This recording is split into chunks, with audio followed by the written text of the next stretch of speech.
Hey guys, we're back for chapter 5. This is about power, influencing power, politics, networking, and negotiation. It's my favorite chapter in this book. I love this idea of power and this whole process of how we influence one another. A lot of psychology involved in this. Great leaders generally have a pretty good, strong understanding of psychology. It's actually my hobby reading. Oh, I know, boring. I'm a nerd. So power, and they define it for us here, but it's just the essence. In essence, it boils down to is how do we influence people? So there's two sources of power, right? Position power and then personal power. The position power, pretty obvious, like what's your title, what's your relationship that just automatically gives you that power. Mom and dad, you got a lot of power with those two labels, right? The VP of whatever has more power than the supervisor in whatever department. And then the personal, my boss, my office manager is sitting right here. You can probably hear him purring because he's purring very loud right now because he wants my attention. But I don't see a list in this book that has power that's labeled annoying power because he's got some annoying power because he wants me to do something. I'm not sure what it is. He's old. Types of power and the influencing tactics. So we know we have two sources of power, right? Coming from two different sides of this. So then there's different types of power and different ways or strategies or tactics that we can use to get what we want, right? So there's 7. And before we even get into all the descriptions, look at Exhibit 5.1. This puts it in that nice little diagram there of in that little table, why I love tables, of all this information, the sources and types of power with the influencing tactics. So you can see on the top, it shows us the source. On the left-hand side is the positional power side of things, and the arrow is moving towards the center. And then personal power is at the other end of the spectrum, and again, the arrow is moving towards the center. And then the different types: legitimate power, reward power, coercive power, connective power, informative power, information, expert power, and reverent power. And then underneath that, those are the different tactics or strategies you can use to get what you want, to make these different kinds of powers work for you, right? So you can see that when you have legitimate power, there's 4 kinds of tactics we can use: legitimization, consultation, rational persuasion, and ingratiation. So now we'll actually sort of go through these together. Now that legitimate power, you already know is the title, right? You have the legitimate position to be able to do what you want or get other people to do what you need them to do. Well, he's going to get like right in the camera. You have to get down, bud. Come here. Here's my office manager who's using his annoying power. Yeah, he's old. He's old kitty. Yeah, okay, you're old, but you don't get to bug me. So now that you got a little petting, I don't know if that's going to do it. I might have to resort to coercive power, right? Which would be my water gun. You're going to get squirted. You better get down. Anyway. So legitimate power, back to that. So if you look at these different influencing tactics, you know, oh my gosh, I can't say that word anymore. It's too long for me, and that's early in the morning. But we also then have consultation tactic that we can use, and that's where we can consult with people. We can try to get them on our side. You're seeking other people's input, that kind of thing. And then rational persuasion and ingratiation. Now, rational persuasion, they go into a little bit deeper, and I think they go through 1, 2, 3, 4, 5 different ways how you can develop this rational persuasion. Now, we talk about rational persuasion as it's defined here. They define it in the book here. When we as managers are meeting objectives through our employees or dealing with higher level managers and people over whom we have no authority, it's often helpful to use rational persuasion.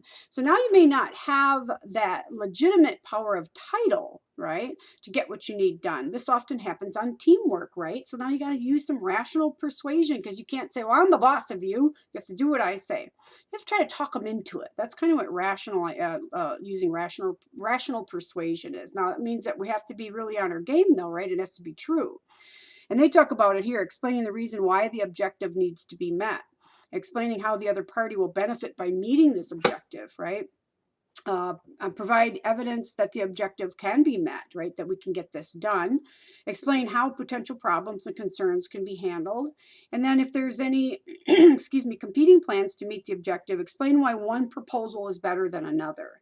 This is where informal power becomes really important, and it's so interesting. Like those with the titles think they have the most power, right? Well, I'm your boss. Well, that's all fine and dandy, bud, but you're usually not working with me. You're not together with me every day like I am with my, my weekly, monthly work, my ongoing work teams. So informal leaders develop within these teams. There's always an informal leader, and they have a great deal of power. These are the folks that people sit with in the lunchroom or in the break room. These are the folks that are often talking and people like to be around them. Now, it could be good or bad, right? That kind of informal power can be good or bad. That can be someone who likes to gossip. They're their go-to for getting some good stuff on people, right? That's a really legitimate form of informal power. That isn't necessarily very productive. Now, ingratiation, excuse me, we talk about being ingratiating to someone, and you can read this in the book, but here's where we're trying to, it's like almost like just making friends with people, or, explaining to them the good points and the things. When you do that, you start building that reverent power, which you can see is on the other end of the spectrum here. Now, reward power, you have to have something of value, something they want, right? This is kind of the exchange. How do you influence someone?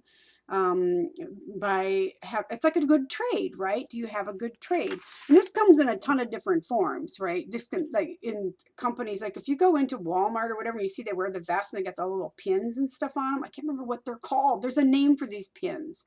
They're rewards of some kind. They've reached some goal, or they've reached some sort of whether it's a personal goal or let's say it's your departmental sales goal or something, and you earn a pin. It can be as simple as that, to pay raises, bonuses, and things like that. And reward power can also be taken away. That's when it becomes coercive, right? Now, in each of these sections, they talk about when is the appropriate use for each one. So you need to read that carefully, right? I don't need to go through every word of this chapter, but understanding when it's appropriate to use reward power is important, just like it's important to understand when to use coercive power versus reverent power, that kind of thing, right? And then also each section ends with increasing the type of power. So we're talking about reward power right now, increasing your reward power, and it gives you some strategies to do that. So make sure you read through that. Coercive power is just like it says. This is when we're withholding rewards or even punishing someone for something. The influencing tactic we use here is the pressure influencing tactic. Not the best tactic to use, not the best type of power to try to use or enforce unless you have to. And again, refer to that. When is it appropriate to be coercive? Like, for example, when you're enforcing the rules, that's an appropriate use of coercive power, right? Or if someone actually does need disciplining, they're not doing their job properly or meeting their goals. Now, how we apply that, huge spectrum in how we do that. We've all seen people do it really poorly, like reaming somebody out in front of all their coworkers. Not smart.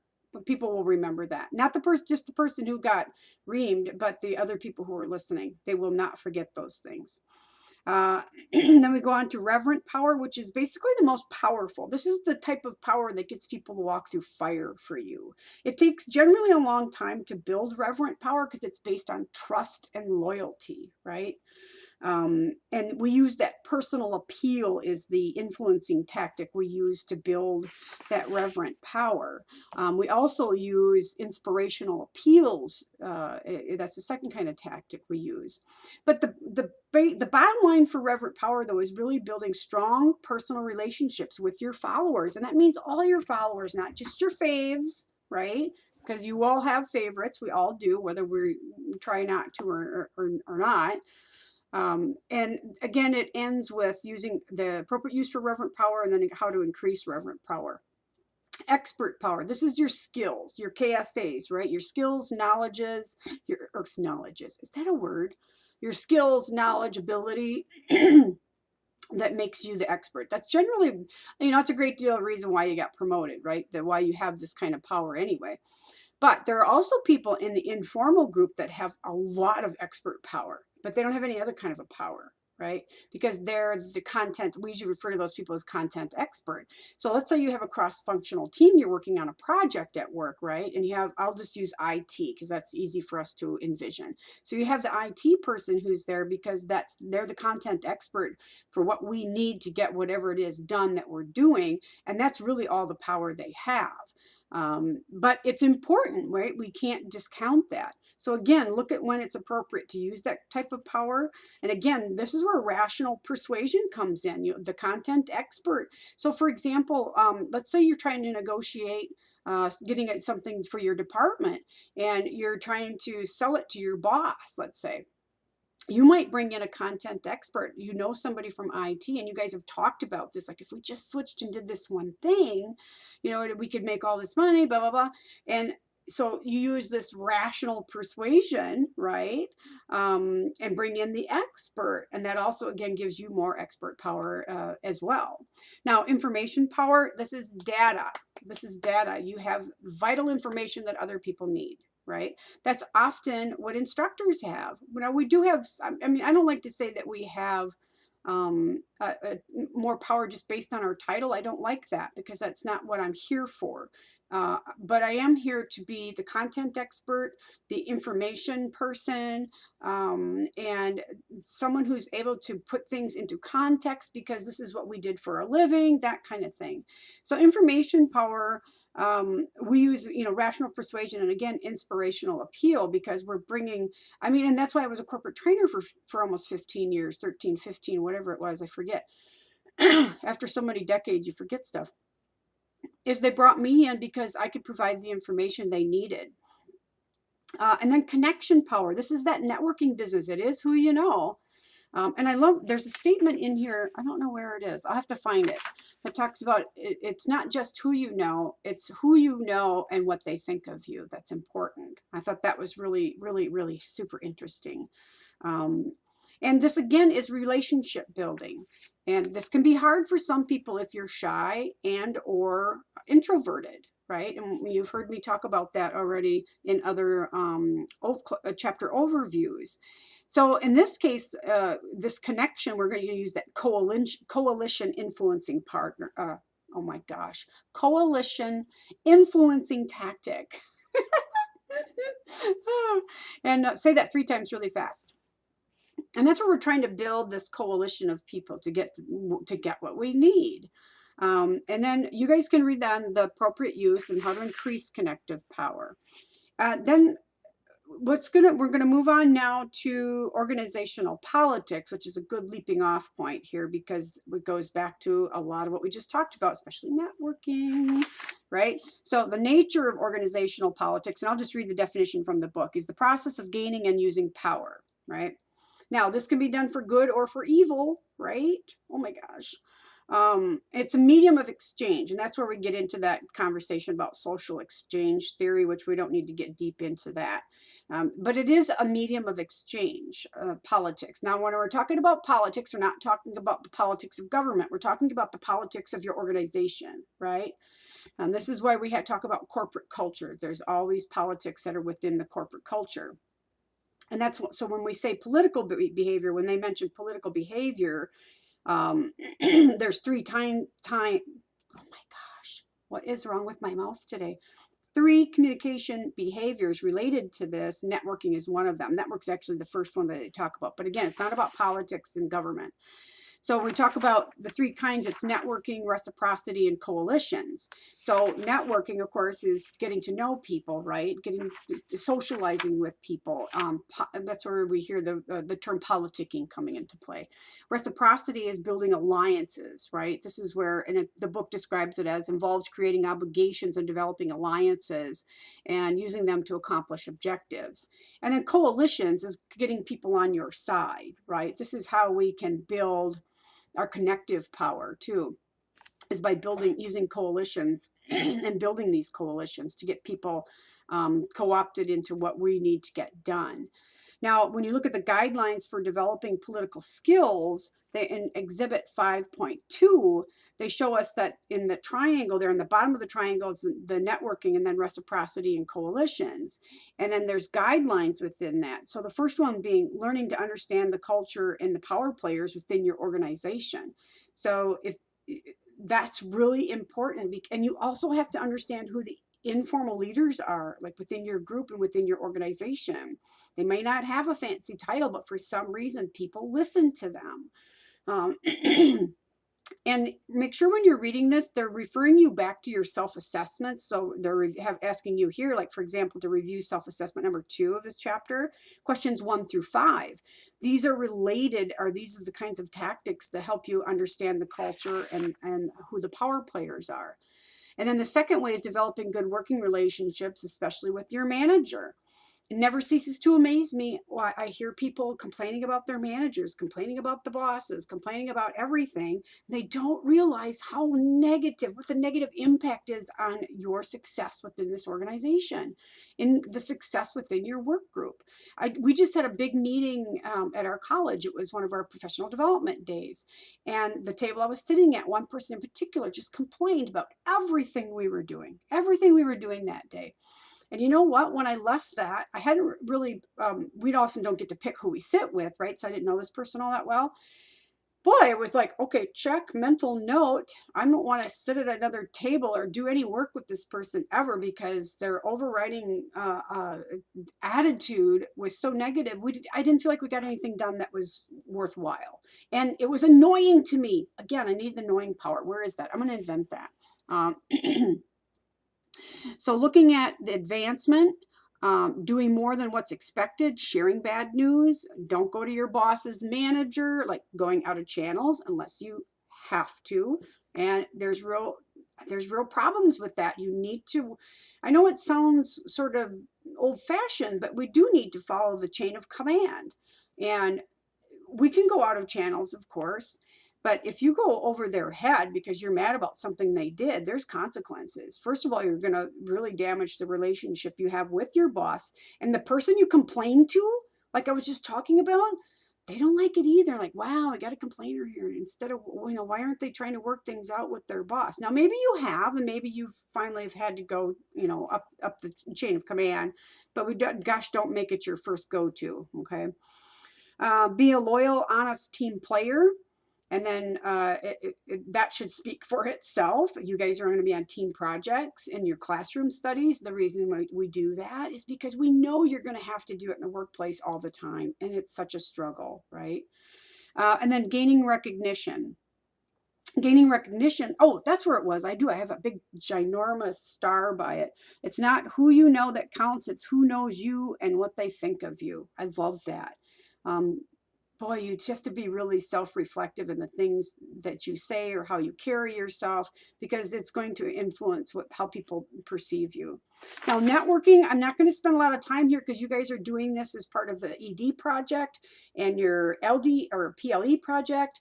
And I think I've got you doing assignments on it. I know we're doing the self-sell. So performing the self-assessment and goals, you can read that on your own. It's not overly complicated whatsoever. Creating your 1-minute self-sell, again, I go over that assignment with you. So that's in another video. So I'm not going to address it here. Then writing and practicing your 1-minute self-sell. And then you guys are going to actually deliver your self-sell in a Flipgrid, using Flipgrid, so that other people, we can go out and watch each other's 1-minute self-sells. This is like the simplest, easiest way to make a quick connection with someone, right?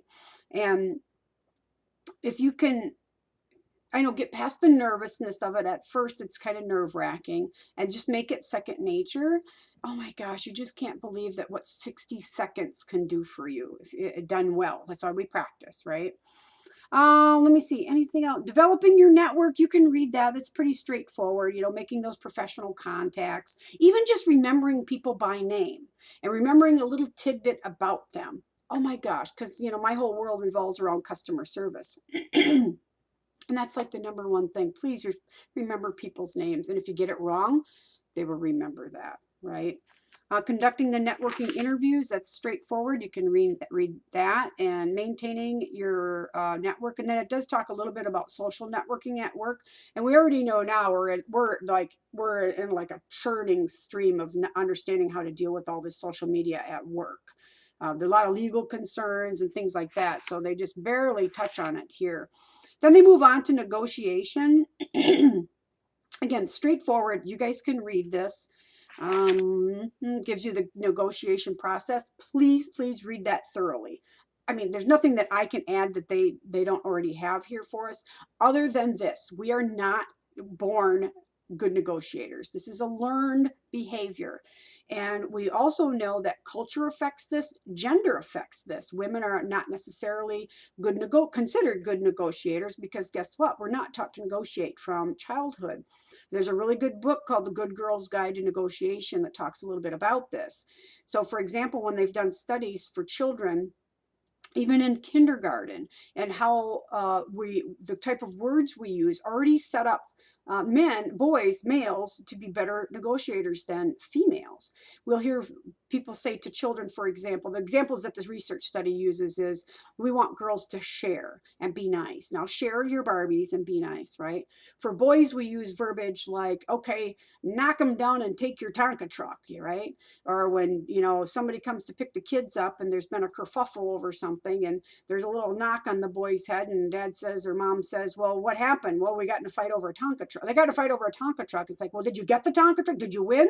They're not worried about the knock on their head sometimes. It's like, well, good. You get in there and get asked for what you want, kind of thing. Those are little things that from childhood start developing those negotiating skills. So some of us are not good at it. I had to learn to be good at it. I had no idea how this worked. And when I started developing my career, I figured out very quickly I needed to master this. So I started reading books about it and I started practicing things about it. Now, like when I go and buy a car, I go buy my own car, and they don't know some places just don't even know what to do with me. They keep looking around for my husband.